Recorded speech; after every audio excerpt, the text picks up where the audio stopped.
for tuning in to tonight's program.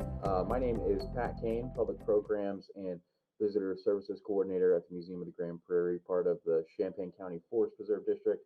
And we are here tonight for an excellent virtual program titled A Whole Nother Ball Game, Baseball in Central Illinois from the 1860s to the 1970s. And in just a few short moments, I'm going to welcome on Barbara Olschlager-Garvey, our Museum and Education Department Director at the Champaign County Forest Preserve District, to present tonight's awesome program. But before we get there, I just want to go over a few logistical things, some housekeeping items.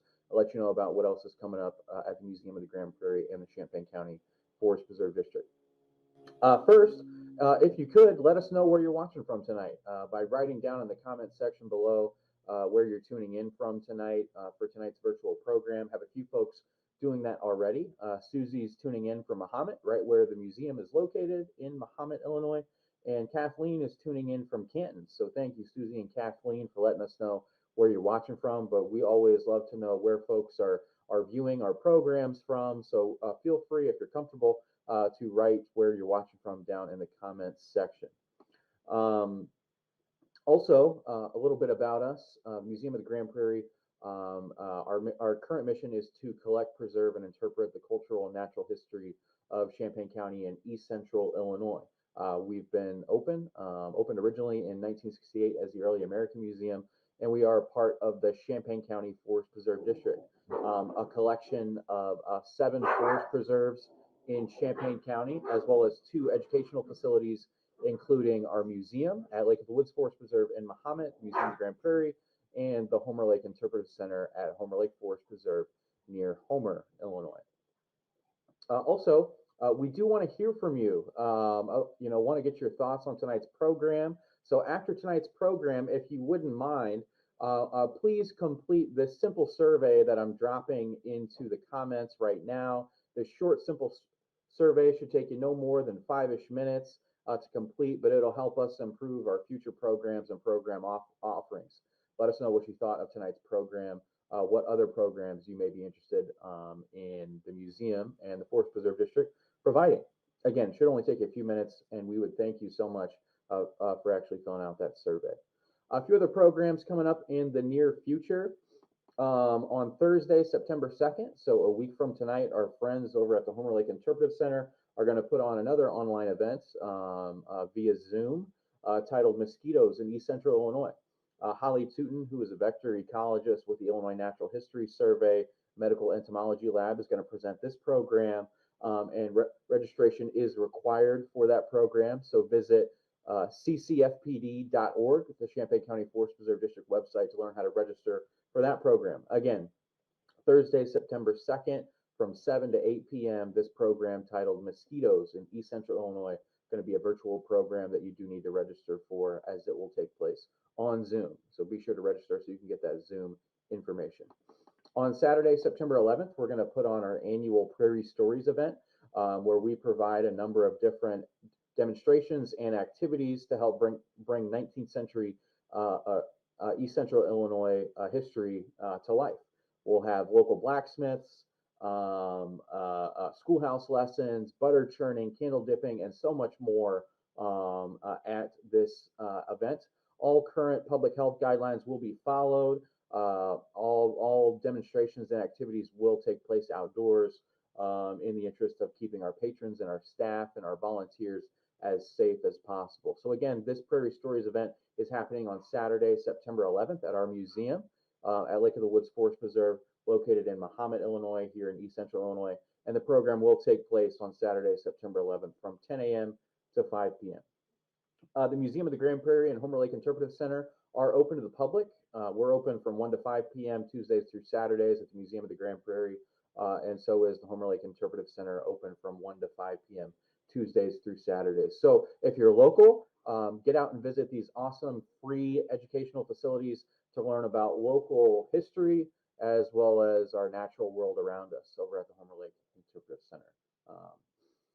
For more info about these programs and everything else happening at the Museum of the Grand Prairie and Champaign County Forest Preserve District, follow us on Facebook, Twitter, Instagram, YouTube, or visit museumofthegrandprairie.org or ccfpd.org. Again, let us know where you're watching from tonight. We love to hear from you. And if you have any questions, also feel free to jot those in the comments section. My mom's tuning in from Rantoul. Hey, mom. And David's tuning in all the way from Fairfax, Virginia, as well as another David is tuning in from Athens, Illinois. So welcome. Thank you all so much for joining us for tonight's program. And I also want to thank our presenter for tonight, Barb. I'm going to bring Barb on. And Barb, you there? Can you hear me? I am here. Okay. My camera for some reason isn't working, but my voice is. That's totally fine. Yeah. So Barb is going to present tonight's program, and I'm pleased to introduce her for that. And we thank her so much for presenting this program for us tonight. So Barb Olschlager Garvey is the director of the Museum and Education Department at the Champaign County Forest Preserve District, and this includes overseeing operations of the district's educational facilities, which include, as I mentioned before, the Museum of the Grand Prairie at Lake of the Woods Forest Preserve in Mahomet, which focuses on local cultural and natural history, of course, and the Homer Lake Interpretive Center at Homer Lake Forest Preserve in Homer, which focuses on the natural world in Champaign County and environmental education. She also oversees the staff at both of those facilities and programming and education and interpretation that goes on throughout Champaign County Forest Preserve District. Prior to becoming director of the department, Barb served as curator at the museum for 12 years. She received her bachelor's in anthropology and art history from Indiana University in Bloomington and has a PhD in art history from the University of Illinois. Barb is originally from Cincinnati, Ohio, and is a big fan of baseball, especially the Cincinnati Reds. Yeah. Yeah, which is very appropriate for tonight's program. And her other passions include local Abe Lincoln related history and spending time with her beautiful family. So without further ado, I'm going to turn it over to Barb. Let's give Barb a warm virtual welcome, all of us tuning in out there. So thank you so much, Barb. I'll turn it over to you. Thank you. Thank you, Pat. So yes, I am a huge Cincinnati Reds fan, but you will, if you tuned in to hear about the major leagues tonight, you will be disappointed because this is about local baseball. And local baseball has so many facets and so many people involved that I'm sure that I will have missed thousands and thousands of points. So, what I would like to do is start out with a quote. I'm speaking to you from my house on Elm Street in Champaign, and right around the corner from me on Hill Street in Champaign, George Will, who is a national columnist, a fairly conservative columnist, but also somebody who's written a couple of books about his passion for baseball. He grew up on Hill Street around the corner from me. And in one of his books, he talks about growing up in Central Illinois and baseball in the same sentence. He says, in Central Illinois in the 1950s, when the world and I were young, the air was saturated with baseball. With, that is, the broadcasts of the Cubs and the White Sox and the Cardinals and the Browns. And the unreasonably black and almost perfectly flat topsoil of Central Illinois, then as now, was wonderfully configured for smooth infields and lush green outfields, one after another towards the horizon. So, in George Will's world, Central Illinois is the perfect place for baseball. And it certainly has a baseball history almost as old as baseball itself. It was wildly popular in Champaign County and surrounding counties, even as early as the 1850s. And of course, is still popular today. Lots and lots of little league teams. We called it Knot Hole in Cincinnati. And I think there are too many reasons to mention why it's popular, but one of them, of course, is, as it's been referred to, as our national game, and I'll talk about that a little bit later. Um, it it holds some communities together. The most common type of team in the late 19th and early 20th century was what called a town team, and towns like Buckley, Illinois, have had baseball teams since the 1880s that have been continuously running. There are several. Then there was several attempts at minor league teams throughout the area. Danville, Decatur, and Bloomington all had minor league teams, and I'll talk about that. I'll also talk a little bit about the University of Illinois and its baseball history, although very briefly. There, and something I've always loved about baseball is that baseball doesn't really require a particular body type to play, and so eventually it becomes available for everybody to play. All ethnicities, all races, even lots of women have played baseball, and particularly true in East Central Illinois. And I started out with this photograph of this African American team from Champaign. That's about all we know about it, but the photograph appears to be from the 1920s. We know some by the late 30s that there are organized African American teams in Champaign County. But this proves that that happens even earlier, and this is not a pickup team. This is a team that has wool uniforms, that has matching belts and caps and socks and even pretty nice cleats. So everybody was pouring their resources into playing baseball in Central Illinois. Now let's step back a little bit. This is Abner Doubleday, who is credited with inventing baseball, but he's not the inventor of baseball. Doubleday fired the first shot at Fort Sumter in the Civil War, and he played a pivotal role at Gettysburg. And of course, if you were creating a baseball myth, you would want Abner Doubleday to be the guy who invented baseball, but in fact, he didn't. I always think it's kind of like saying General MacArthur invented the frisbee. It's something you would want to happen, but it didn't. The first notice we have of the word baseball is in the 1770s. This little book of morals called The Pretty Little Pocket Book, this illustration on the left.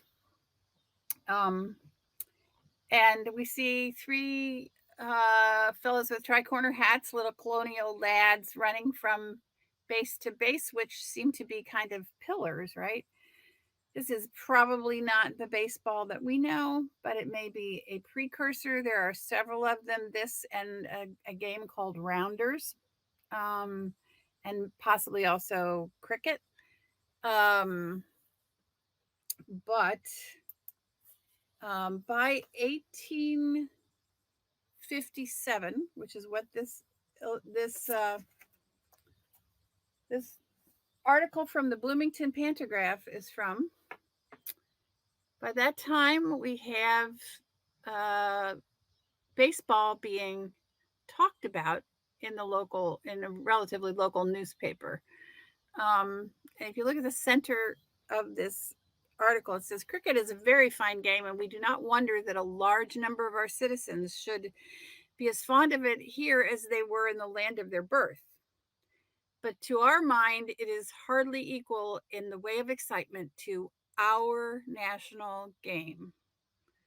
So in 1857, in Bloomington, Illinois, not in New York City or Washington, D.C., or any place with a large population, right? In Bloomington, Illinois, we're talking about baseball as our national game. And that's because it brought people together. Men at the bottom, you can see it says, men of all nations have a liking for the games which they played in their boyhood. And no matter how liberal they may be in their opinions generally, they are very apt to believe that their national sports are a trifle in advance of all others. So this is a unifying game, baseball. Um, so what was that early game like? Well, it was played on a big open field like this. Um, Note that the fans are just basically standing on the sidelines. There's no protection for anybody. Um, the fans were at the time were called cranks. They the batsmen usually use just a plain stick. No one is wearing a glove. In those early days, no one wore a glove. You could catch the ball on one bounce, and it was still an out. The first, at first, the first team to score 21 runs or aces was called the winner, but in 1857 they changed that to the 9 innings. Thank God, because I can't imagine how long it would take to have 21 runs. Maybe a little bit less time if you could catch the ball on one bounce. And in 1858, the umpire, who you see here standing on the field just to the right of the center of the picture, the umpire got to call strikes for the first time, because before that you could just stand there and wait for a pitch forever and ever. Um, this is a notice from the Champaign newspaper from April of 1867, where we have the organization of the baseball club. The Prairie Club of Champaign was being formed by Mr. Van Horn and Mr. Scroggs and Mr. Maxwell and Mr. Guy. Scroggs is on the right, upper right here, and he was a newspaper man, a newspaper editor, but he was also a colonel in the Civil War in a regiment that was from Champaign. And the notion here, I think, is that, and this happened quite frequently, is that baseball was promoted by the Army during the Civil War to basically keep men from getting in trouble when they weren't in battle. So when they had idle time, one of the activities that was promoted was for them to play baseball. And when they came back, then they wanted to continue to play baseball. And so George Scroggs was one of the guys who formed a baseball club in Champaign, and the guy who formed a baseball club in Danville is the fellow on the bottom left, and his name is William Black, and he was a brevet general in the Civil War with a Danville regiment, and a congressman later in life. And he's actually related to the Representative Black from Danville now. But he also formed a baseball club back at home. And of course, baseball was all over the national imagination at that time. This is a cartoon about that was put out in November of 1860. The popular lithographers Currier and Ives depicted the results of the presidential election.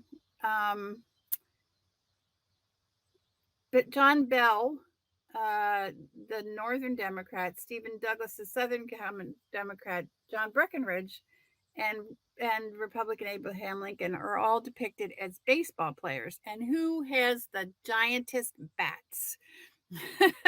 And that would be our old friend Abe Lincoln. And his bat says equal rights and free territories. And of course, the title is National Game, 3 outs and 1 run. So the 3 outs are the people who lost. And the 1 run is, of course, Abe, who also is holding the baseball. So I said there were town teams. Town teams were were quite popular in the late 19th and early 20th century.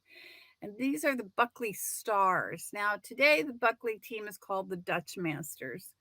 But in 1886, this team was formed. They were they were all the rage. I want you to notice that they have a couple of people have gloves. Gloves start to come in probably the 1880s, 1890s. And you can tell who the pitcher is in this picture because he has the 19th century version of a warm-up jacket. It's called a sweater. Everybody else is just wearing their plain old wool uniform, but the pitcher is wearing a sweater. And he's also the fellow who holds the ball.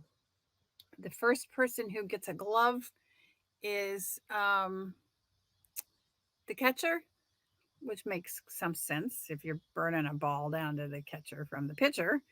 And the second one is usually the pitcher, and then after that, the basemen start to get gloves.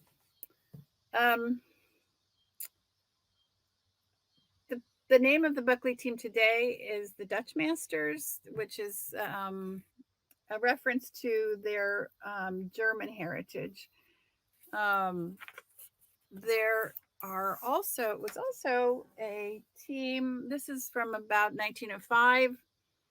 This team is a town team from Mahomet. And you can see that, again, we have a pitcher in his sweater and a catcher with a glove and a couple of other fellows with gloves, but the rest don't have them. And oftentimes in these pictures, there's also a mascot. And mascots are, at that point, children. And then written onto the photograph are the words ump and manager. That was not on their uniforms, but actually written on to the photograph later. Now, these town teams produced a lot of major leaguers.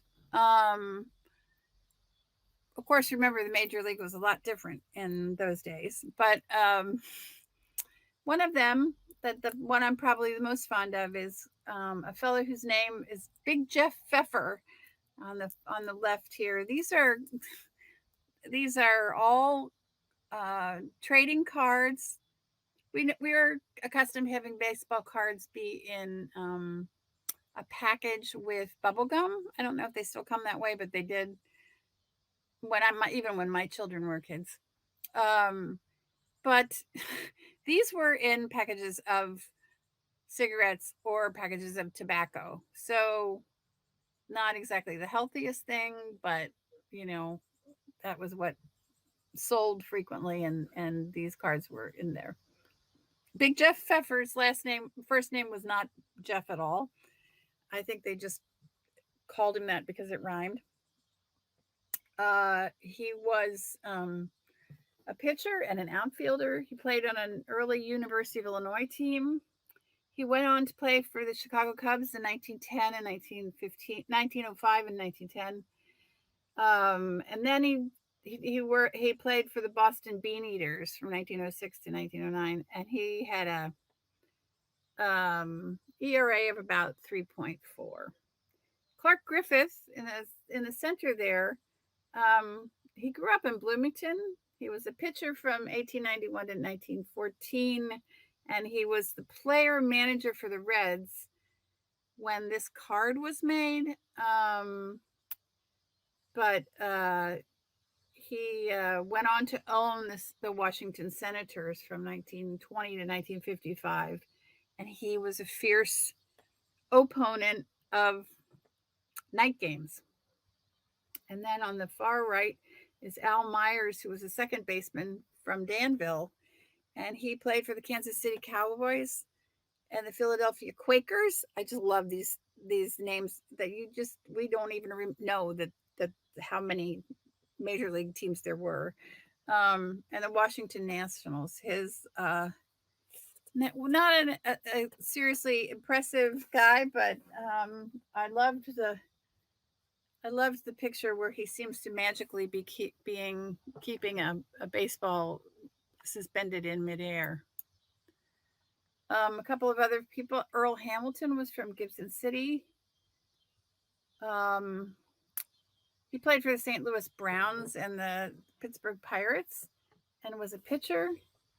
He pitched 16 shutout innings on July 16th, 1920 with the Pirates before losing 7-0 against the New York Giants, clearly running out of steam in the 17th inning.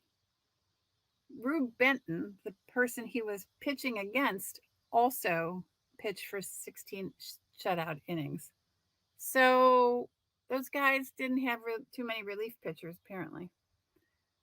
And then the last one that I wanted to talk about was here. This is from you can see this is from a cigar package. Was Charles, or they called him Old Hoss Radbourne. He was a starting pitcher for the Providence Grays and the Boston Beaneaters, and he had a 310 games won in 10 years as a pitcher.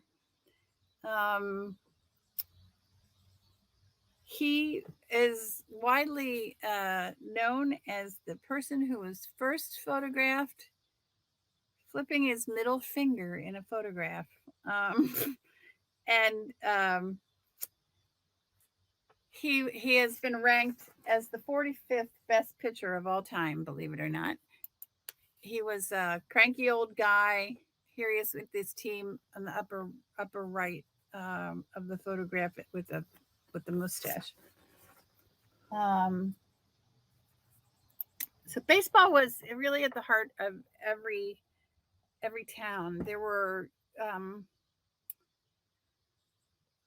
a series of minor leagues and some semi-professional leagues. One of the semi-professional teams that we had in Champaign was called the Velvets. And this is a picture from opening day in downtown Champaign in 1912. And there was an article in the News Gazette, or I guess it was the Champaign Gazette at the time, where, and I just love this, the Gazette's happy and loyal family of workers is going to join the rest of the population in celebration of the opening of the Illinois-Missouri League season at League Park next Monday. The last form will be sent from the composing to the press room as soon as after 1 o'clock as possible. So they're getting let off work to go to the baseball game. And that was actually not that unusual. Little side story. When I was a child, if you could produce a ticket to opening game, you could get an excused absence to go to see the Reds at the opening game. So baseball was supported by the local community in lots of ways. This sort of excitement led to the formation of the 3I League, which operated for the better part of 60 years, mostly in the I states, in Illinois, Indiana, and Iowa. This photograph is from Bloomington. Bloomington, Illinois had a team from 1902 to 1939. They were sometimes called the Bloomington Cardinals, sometimes called the Bloomington Bloomers. And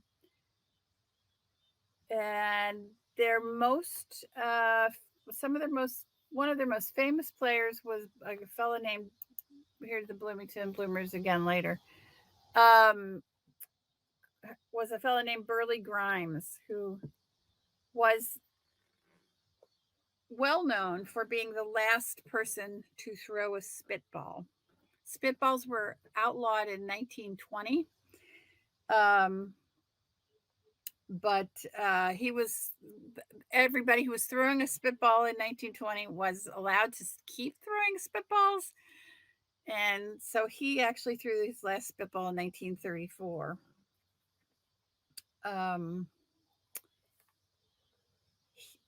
I also wanted to show you this photograph of the Bloomington Bloomers, to just show you how the styles of um, uniforms has changed. Because in the early days we had the pillbox hats, but now there's a much closer fitting cap. Um, and this is a year that the Bloomers experimented with silk uniforms. Uniforms were almost completely always made of wool, and then they started to do wool cotton blends in the 30s, but before that it was all wool. They started to do polyester blends in the 60s, and or synthetic blends in the 60s, and by the 80s uniforms had almost completely gone um, to polyester blends. But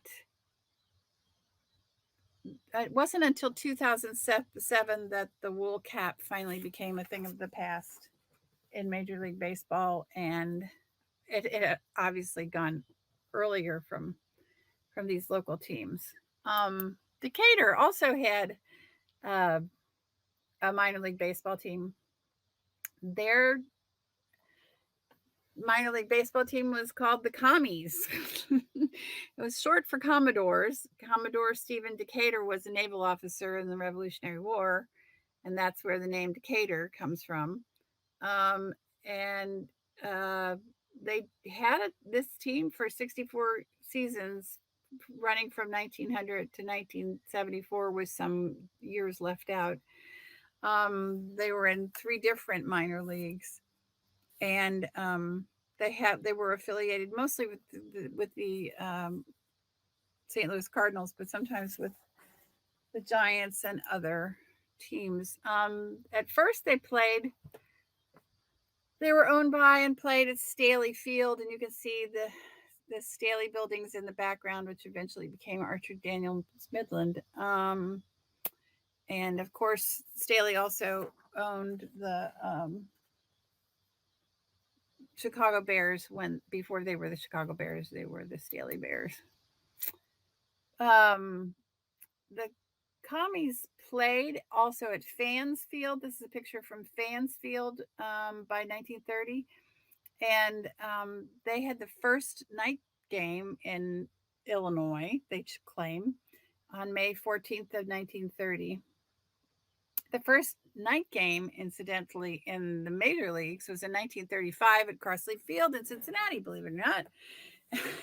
And my mom and my great aunt were there.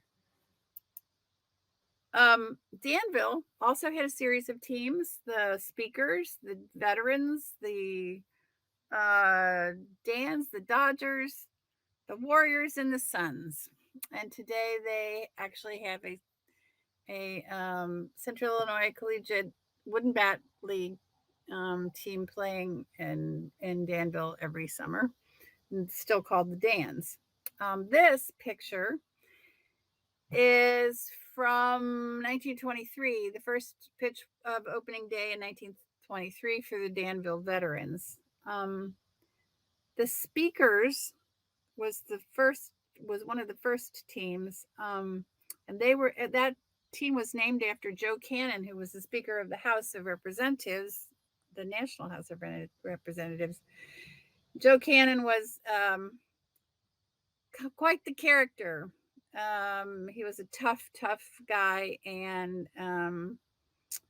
he didn't mince words about anybody. But he fought hard for Danville, and was able to secure the National Cemetery for and the VA hospital for Danville, and so they were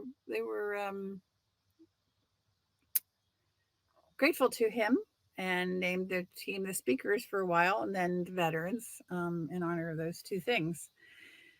The fellow in the middle of this picture is Kennesaw Mountain Landis, the recently appointed first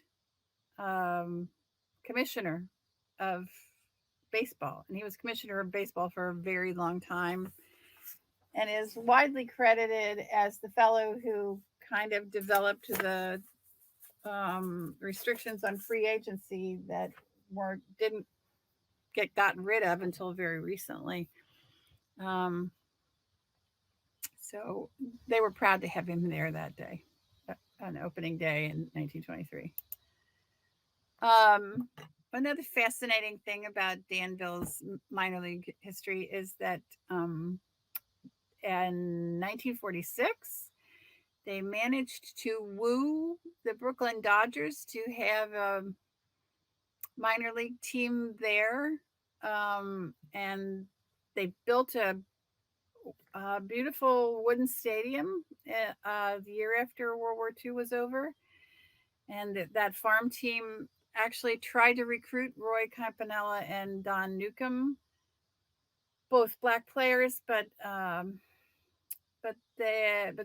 the Brooklyn Dodgers were not quite ready to go that far. But then in 1947, they did recruit Jackie Robinson. He was called up, and on June 20th of 1947, in this brand new beautiful stadium in Danville, there was an exhibition game at which Jackie Robinson played. This is a program from the first season. The official scorecard costs 10 cents. Now, if you go to the Danville Dans game, they'll give you a scorecard. But who keeps score? What? I do. This is a promotional picture from the early days of the Danville Dans, the Danville Dodgers games. These are some player families, and if you look closely, you can see the wooden benches, and many of those benches are still in that stadium, and you can have. It's one of the few wooden stadiums still left in the country. I would highly encourage you to visit there sometime. There it is being constructed, and it looks a lot like that today. There's a lot of stuff built up around it. But it's a beautiful thing to go to. And here is the Danville Dodgers from 1948. Probably the most well-known of all of these people is Paul Shirvenko, this fellow in the center. He played 2 seasons with the Dodgers. And his manager at the time was Burley Grimes, the guy I told you about, who threw the spitball. He retired in Danville and was still playing in the minor league in 1948. The evolution of town teams into minor league teams also evolved into what we know as the Eastern Illinois Baseball, or EI, the EI League. The EI League was founded in 1935 by Shelby Himes, Jack Waldron, and Doc Leviti. And there were lots of local teams. That first year, the teams were fielded by the tiniest of towns: Leverett, Royal, Flatville, Buckley, Sadorus, Thomasboro, Seymour, a Chanute team, an Urbana team, and Rankin. St. Joe, Champaign, and Monticello asked to join, but they decided they only wanted to have 10 teams.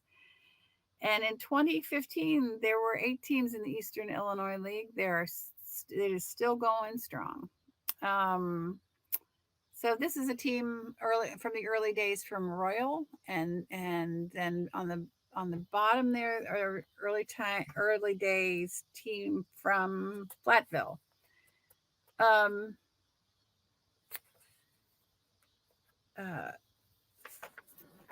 I loved this quote from a book about EI baseball basically, EI baseball is a small town summer Sunday afternoon baseball. Fans are primarily small town and country people who have spent most of the summer Sunday afternoons of their lives going to such games, rooting for the home team and razzing the visitors, jeering the umpires, taking time out every now and then to get another beer, either from the car or from the concession stand, maybe grabbing some barbecued beef or a fish sandwich at the same time, hobnobbing with longtime friends, reminiscing. I think that sums up my experience of going to EI League games as well. Um, and here is another photograph of the Buckley team. This one is from the 1937 Dutch Masters, and I love um, this sign as you enter Buckley. Welcome to Buckley, a good place to live, home of the Dutch Masters, because that's what makes it a good place to live, right? And you, one of the probably more locally well-known players on the Royal team is here on the left, and that's Lauren Tate, who wrote for the News Gazette for many, many years about baseball and many other things. The Flatville team,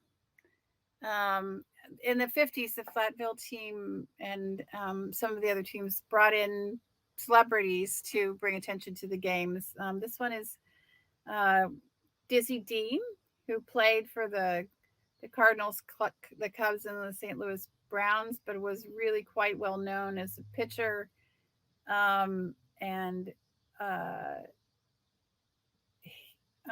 he came to the Flatville to give a boost to the Flatville Flats. That's the name of the team, and they clearly presented him with the jersey to fit his size. I just never realized how gigantic Dizzy Dean was. I think he would be scary. In in 1961 or 60, Satchel Paige came to visit the Royal Giants, so the Royal Illinois team, and he's posing here with Tom Fletcher, who actually pitched for a game for the Detroit Tigers. His son, Darren Fletcher, had a fairly successful major league career.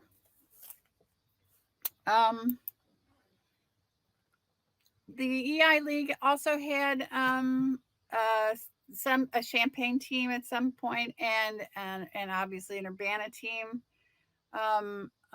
And one of the people who played in the EI League on the Champaign team was Vern Lewis, who also played. Vern Lewis loved baseball, and he actually quit high school to try to join the Chicago American Giants, and had a contract, and his father would refuse to sign it. But Vern then went on to play for Leroy Barnes's Red Sox, and they played in the Corn Belt League. And Vern actually also was on, I think it's the Flatville team for 1 year. So there was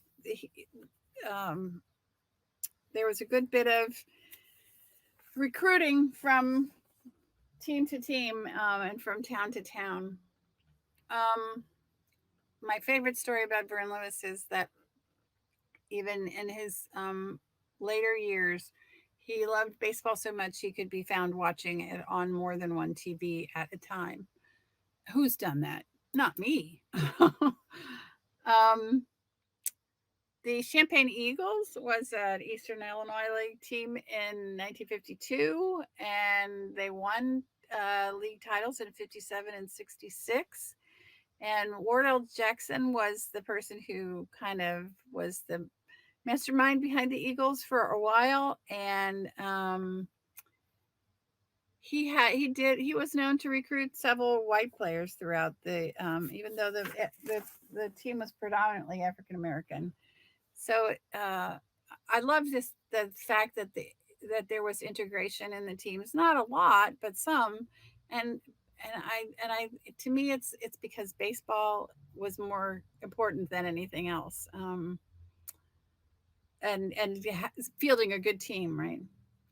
Um, I had another picture of three generations of Vern Lewis's family in baseball uniforms.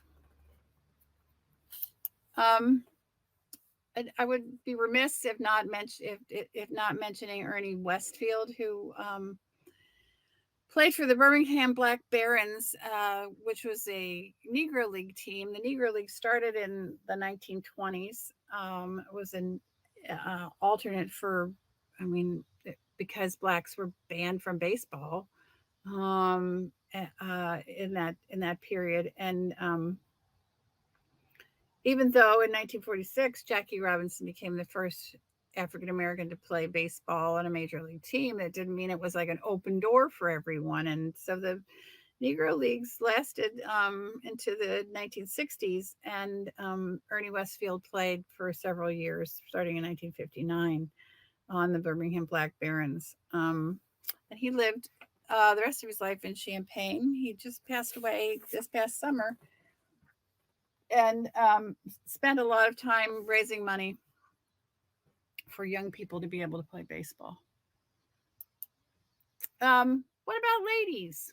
Well, ladies, we have newspaper articles from Champaign and Urbana newspapers about women playing pickup games even in the 1860s and 1870s.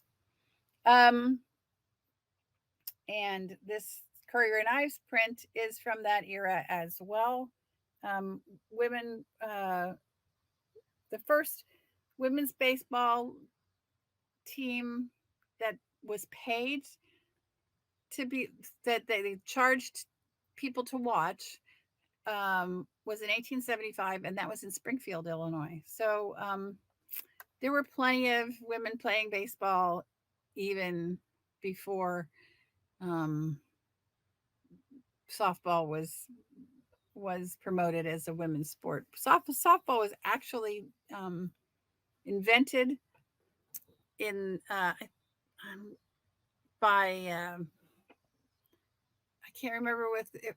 It was an Ivy League school, an Ivy League school for young men who wanted to play baseball during the winter, and so they made a softer ball so they could play inside. Um, there were African American women's teams as well. The Dolly Vardens were are shown up here in the top left. They played in the late 1880s, and they were a novelty team, not a competition team, but clearly everybody liked baseball. In the 1920s and 1930s are sometimes called the rogue years for women's baseball, because occasionally women would be able to sign a contract with a minor league team. Um, and now nobody really stopped it. Um, this is, I love this. This is a piece of sheet music that we actually have at the museum from the 1890s, and the theme of the song is, "Who would doubt that I'm a man? If she could catch a ball as well as anybody can," um, which, of course, it's dedicated to the new woman. So, couple of people to note. These are not people from Central Illinois, but I thought they were worthy of note. Jackie Mitchell, in April 1931, she uh, she played for the Chattanooga Lookouts, and she struck out Babe Ruth and Lou Gehrig in an exhibition game. Um, and this woman, Edith Houghton, on the bottom right, was the first woman to serve as a Major League Baseball scout in 1946. And then that kind of leads us up to Dottie Schroeder. Dottie Schroeder it was played for the All-American Professional Girls Baseball League. And if you've seen the movie The League of Their Own, you know what I'm talking about. But there was a women's baseball league started up during World War II and ran for 9 seasons. And Dottie Schroeder from Sedoris, Illinois, so in Champaign County. She went for 1 year to Sedoris High School, but at age 15, she left to play for the All American Girls Professional Baseball League. She made it onto the cover of Parade magazine in the late 1940s as the the model for young girls playing baseball. She was the only one. Oh, excuse me, I said 9, but she was the only player to play all 12 seasons of the uh, Professional Girls Baseball League. She was an All-Star 3 times. She spent 4 more years touring with international teams. So all told, she played 16 seasons. She holds the records for the most games played in the Professional Girls Baseball League, and the most at bats at 4,129, the most RBIs, the most walks, the second most hits, and the third most home runs. Of course, part of that is because she played so long. And I read one place where they said she was played second base, and they said she was defensively impenetrable. Some folks think that Dottie Schroeder is the model for Gina Davis's character in A League of Their Own. Dottie Schroeder, after her career, came back to Champaign, lived in Champaign, worked the rest of her life at collegiate cap and gown, and died relatively young and at 68 in the 1990s. And my favorite story about this is that I asked to use this parade picture from the All American Girls Professional Baseball League organization, because they're still an organization. And the person who wrote back to me said, yes, of course you can use Dottie's picture. And we all knew Dottie and loved her. So not only was she a great baseball player, but she was kind of a nice person too. So what about the University of Illinois? Well, I mean, I could probably spend 3 or 4 hours just talking about any one of these topics, but I'm just going to touch on a few things at University of Illinois.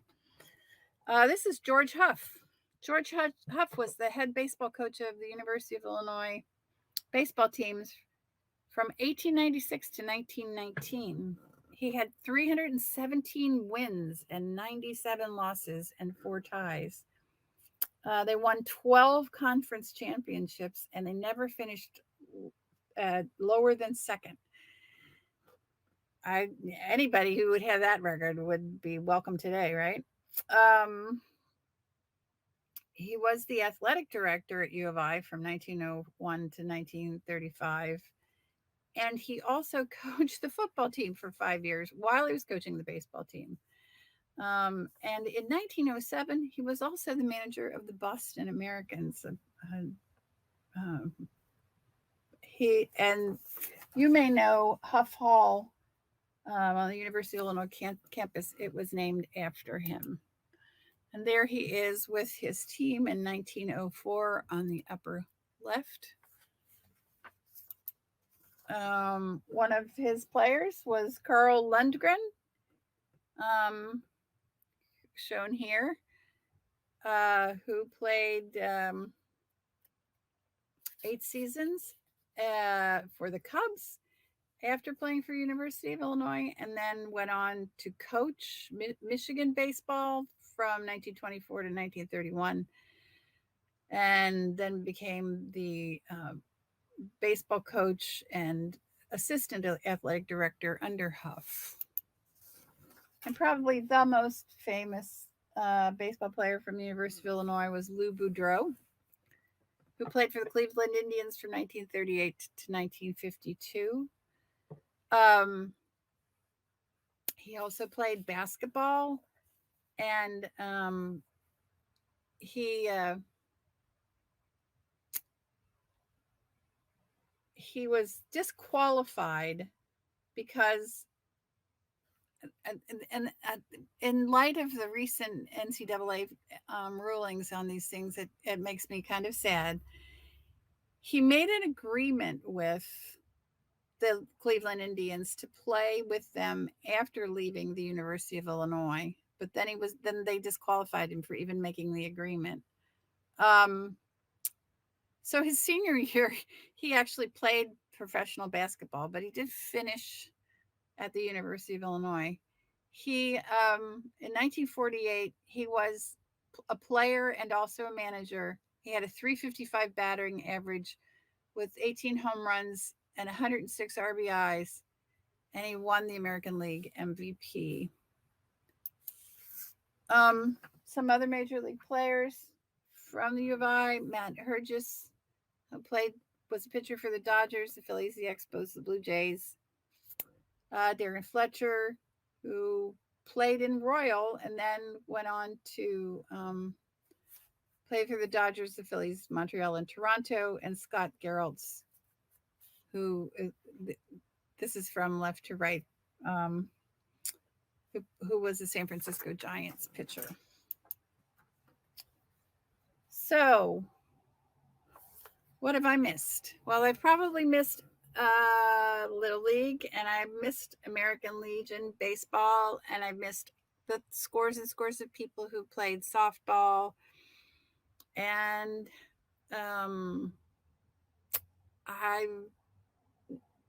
there are just so many individuals to talk about. It's hard to cover it all. American Legion baseball was founded in 1925 as a way to occupy the time of 13 to 19-year-old boys who were getting themselves in trouble.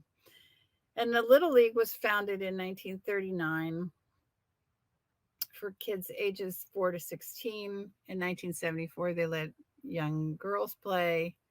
I'm not sure that they actually are that many girls playing still, and of course there are all kinds of other leagues now, traveling leagues and so forth. But I wanted to close with this cute little picture of George Will from his later years and early years, and another quote from him, because I love it.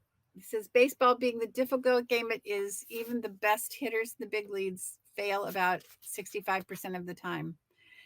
One reason for the breadth of the game's appeal is that we are all failed players. I did in Little League in Champaign, Illinois, where I was the model of mediocrity under pressure." One more thing. When we go to a ball game, whether we go to see the Danville Dans or whether we go to see the a major league team, in the seventh inning stretch, we get up and sing "Take Me Out to the Ball Game." And I just wanted, because I think that it, if one likes baseball, and lots of people don't, but if one does, it speaks to all of us. The song was written in 1908, and it goes, "Take me out to the ball game. I don't care if I never come back." The subject of the song was a girl, Katie Casey. And she was so addicted to baseball, she begged her boyfriend to take her out to the ball game. And she lost herself in the ball game. And I think that's why we love baseball. And in many ways, baseball created opportunities that didn't exist in the rest of life. And it's a slow measured game that you can play in hot weather. And I think that's why it persists. And what I like about it is that it has so many statistics that it requires you to remember them.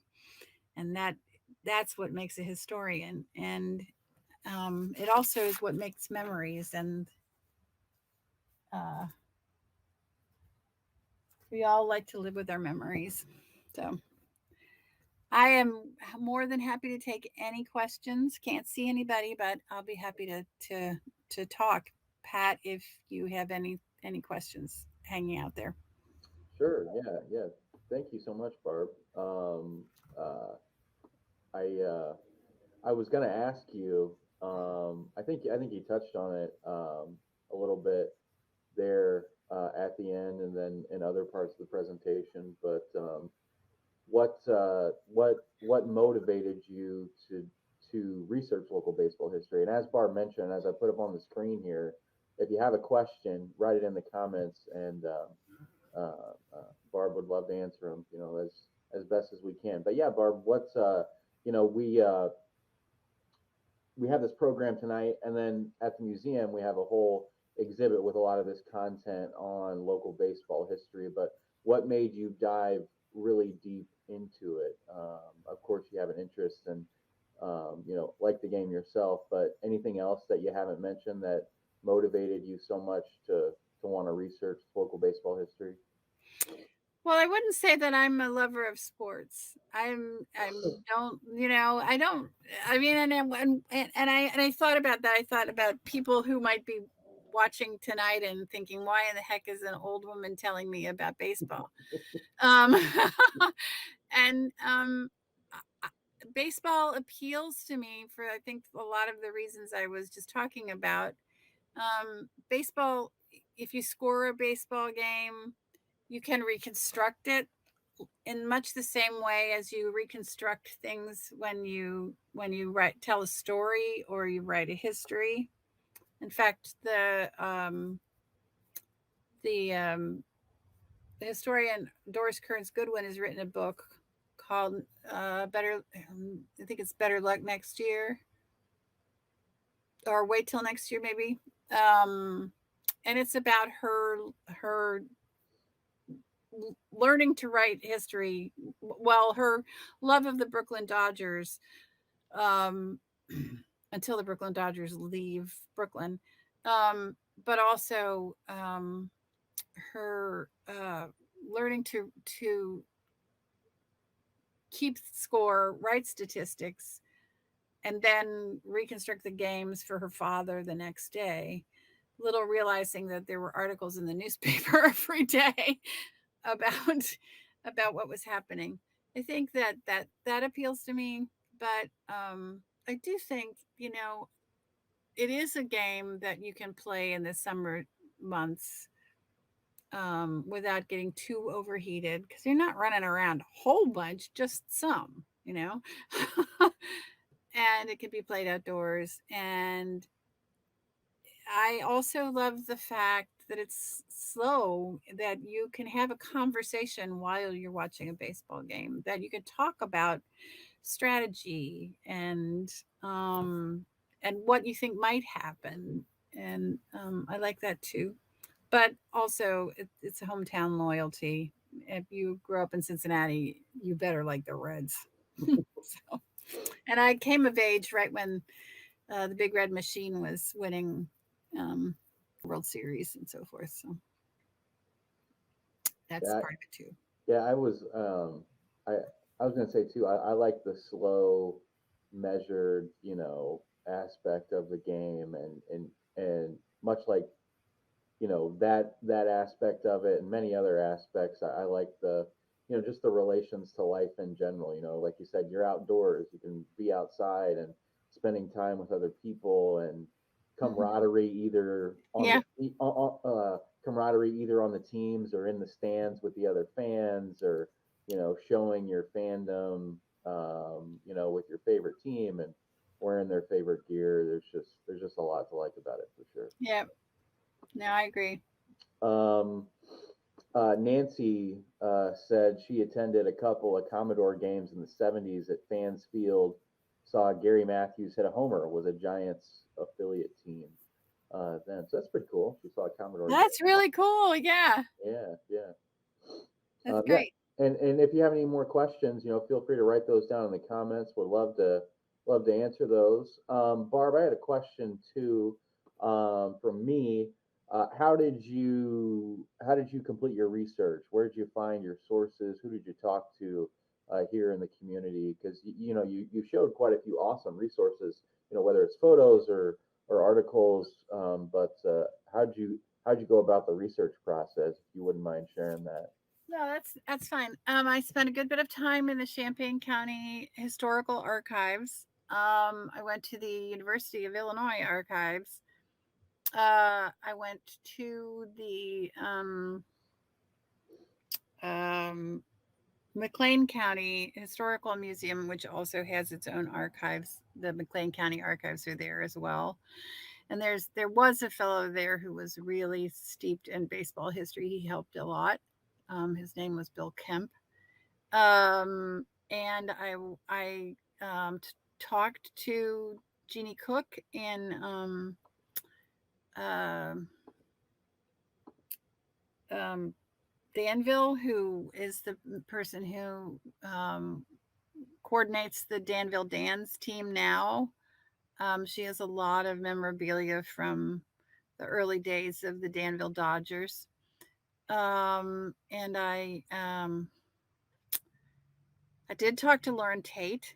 Um, I talked I talked to some people on the Buckley Dutch Masters. I actually went to a Dutch Masters game because you have to do research. That's the best. That's the best research there. That's what's Right? happening.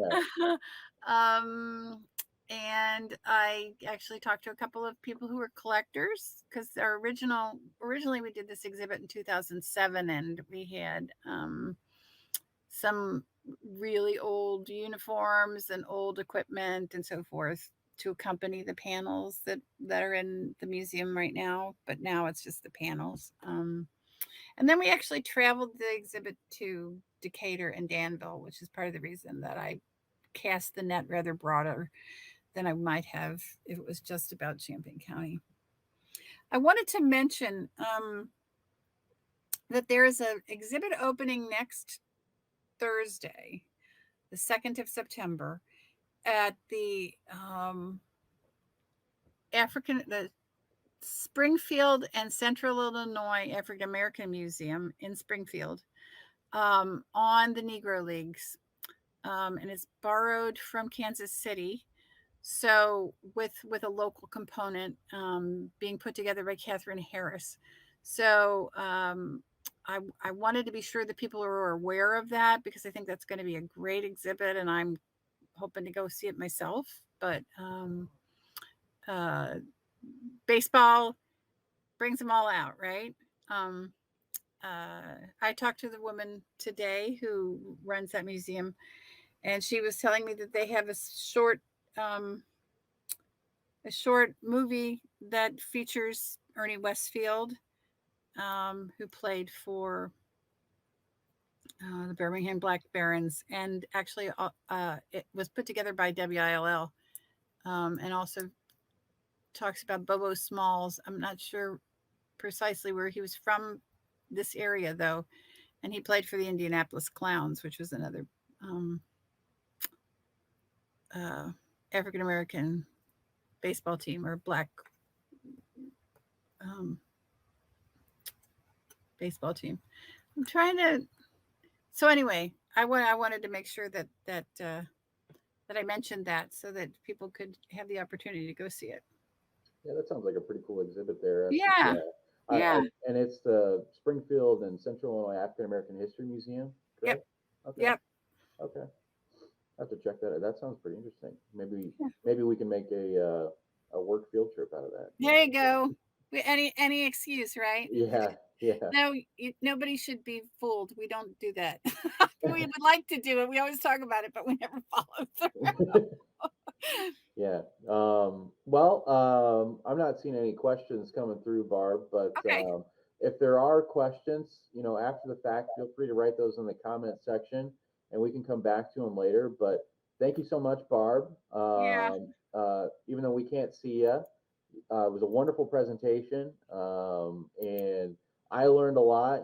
I played baseball growing up, played it in high school, played it, in the summers as well. And has a special place in my heart. I know has a special place in yours, and folks watching out there too. There's a lot of emotion tied into the game of baseball and a lot of passion, and it's a great game, and it's great to learn about the historical aspect of it as well as the local historical aspect Right. here in Central Illinois. So thanks again, Barb. Thanks everybody for watching. And as I mentioned at the beginning of the program, um, I just dropped a link in the comment section. Would really love to hear from you all, get your feedback on tonight's program. So if you wouldn't mind clicking on that link and taking that short survey, it shouldn't take more than 5-ish minutes of your time. Let us know what you thought about tonight's program and what other sorts of programs you'd be interested in the Museum of the Grand Prairie or the Champaign County Forest Preserve District offering in the future. We'd love to hear from you. Any final words, Barb, before we close out tonight?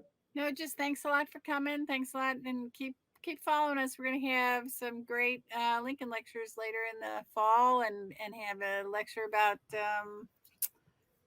the East Frisians of Illinois. You know what? Flatville, Royal, Gifford, all those places had Eastern Illinois League teams, and they're also East Frisians. So we'll have more great information to come. Oh yeah, yeah. Thanks a lot. Is it the 15th annual Lincoln Lecture Series this year now? 14th. 14th. So 14th annual Lincoln Lecture Series and more rich history there in the East Frisian community of Champaign County in the northeastern section. So yeah, Right. Stay tuned. Thank you, Barb. Thanks everybody again for watching, and until next time, we'll see everybody. Okay. Bye. Thanks. Thank you for tuning into CUI's TV. We hope you enjoyed the show. This video can be accessed anytime on youtube.com.